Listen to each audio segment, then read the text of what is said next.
सुर्खलाल जोड़े में सुहाग की सेज पर बैठी रचना का चेहरा भावहीन था। ना तो उसके चेहरे पर दुल्हन की चमक थी, ना ही सुहाग की पहली रात की लालिमा। वो बस शून्य होकर सामने दीवार पर टकटकी लगाकर देखे जा रही थी। तभी 45-50 साल की एक औरत हाथ में दूध का गिलास लेकर बड़बड़ाते हुए आई। जाने किस मनहूस घड़ी में ये छोरी हमारे पल्ले मर दी।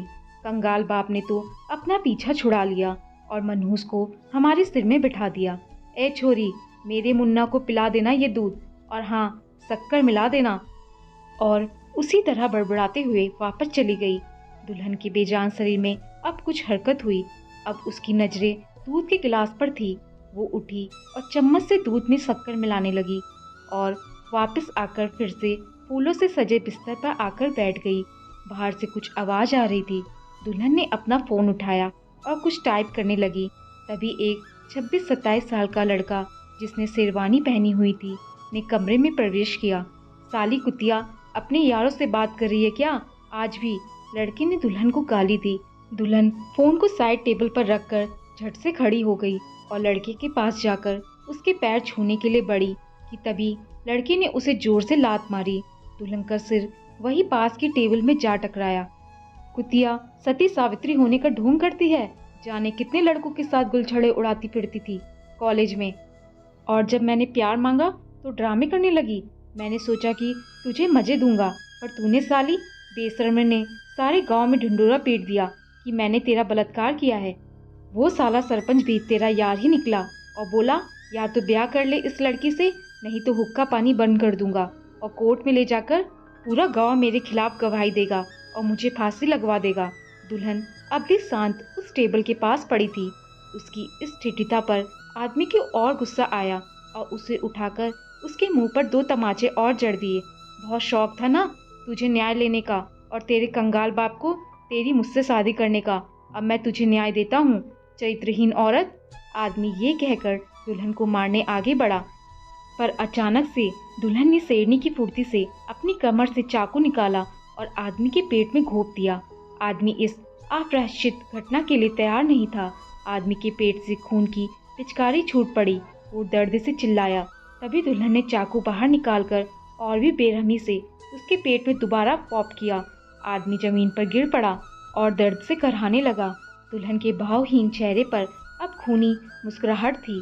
वो फिर से आदमी की तरह झुकी और उसके पेट में बार बार चाकू घोंपने लगी। आदमी की चीख सुनकर सब औरत और आदमी कमरे में भागे आए तो वहाँ का नज़ारा देखकर सब सुन्न हो गए। दुल्हन के हाथ में खून से सना चाकू, वो पूरी तरह से खून में लथपथ थी। उसके सुहाग का लाल जोड़ा उसी के सुहाग के खून से लथपथ और भी लाल हो गया था। उसकी आंखों में हैवानियत थी और होठों पर मुस्कुराहट। भय से भरे लोगों ने जल्दी दुल्हन को पकड़ लिया और जमीन पर पड़े आदमी को संभाला, पर अब तक उसका करहाना भी बंद हो चुका था। वो मर चुका था। लोगों ने दुल्हन को पकड़ा और उसे मारने झपटे। कमरे में शोर मच गया। हाय डायन, मेरे बेटे को खा गई। और भी बहुत सारी गालियां लोग उसे बक रहे थे। लोग दुल्हन की तरफ झपटे, पर दुल्हन अब भी चाकू को बहुत मजबूती से लेकर भूखी शेरनी की तरह खड़ी है।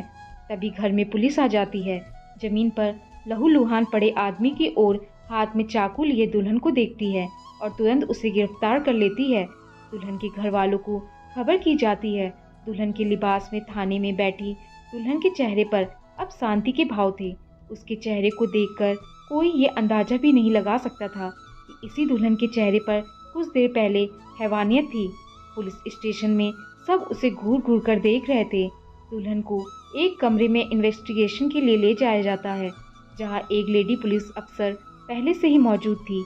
लेडी अफसर उसे बैठने का इशारा करती है। दुल्हन उसके सामने की कुर्सी पर बैठ जाती है। लेडी अफसर, तुम्हारा नाम क्या है? दुल्हन, रचना। लेडी अफसर, तुमने अपने पति को क्यों मारा? दुल्हन, पिछले 1 महीने से मैं उसकी मौत का ही इंतजार कर रही थी। उसने अपनी गंदी हवस पूरी करने के लिए मेरी जिंदगी बर्बाद कर दी। उसकी सजा तो उसे मिलनी ही थी। लेडी अफसर, अगर उसने तुम्हारा रेप किया था तो तुमने उससे शादी क्यों की?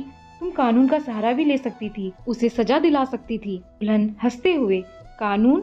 अगर मुझ जैसी लड़कियों का साथ देता तो उस जैसे वहसी दरिंदे में इतनी हिम्मत ही नहीं आती कि वो हमारी इज्जत पर हाथ डाल सके। और वैसे भी जिंदगी मेरी बर्बाद हुई है तो उसे सजा भी मैं दूंगी। लेडी अफसर, तुम्हारे घर वालों को बुलाया गया था पर उन्होंने आने से इनकार कर दिया। दुल्हन, उन्होंने मुझे शहीद कर दिया है ताकि मैं अपने साथ हुए नाइंसाफ़ी का बदला ले सकूं। इसलिए उन्होंने पंचायत से मेरी शादी उस वहसी के कराने की मांग की थी। आज मैंने खुद के साथ हुए नाइंसाफ़ी का बदला ले लिया। मेरे माता पिता को भी सुकून मिल गया। आपको मैंने ही मैसेज करके होने वाले मर्डर की सूचना दी थी ताकि आप वक्त पर आकर मुझे उसके घर वालों से बचा सके, वरना वो मुझे भी मार डालते। पर मैं मरना नहीं चाहती थी क्योंकि मैं अपनी कहानी हर उस लड़की तक पहुंचाना चाहती थी जो खुद को कमज़ोर समझती है और अपने ऊपर हुए अत्याचारों को सहन करती रहती है। उन्हें पता होना चाहिए कि अगर हम लक्ष्मी का रूप हैं तो दुर्गा भी हैं, जो दुष्टों का संहार करने जानती हैं। लेडी अफसर ने उसे ध्यान से देखा, जैसे उस पर गर्व कर रही हो। दोस्तों, आपको कहानी अच्छी लगी हो तो इसे लाइक, शेयर और कमेंट जरूर करें और चैनल पर नए आए हैं तो चैनल को सब्सक्राइब करना ना भूलें। धन्यवाद।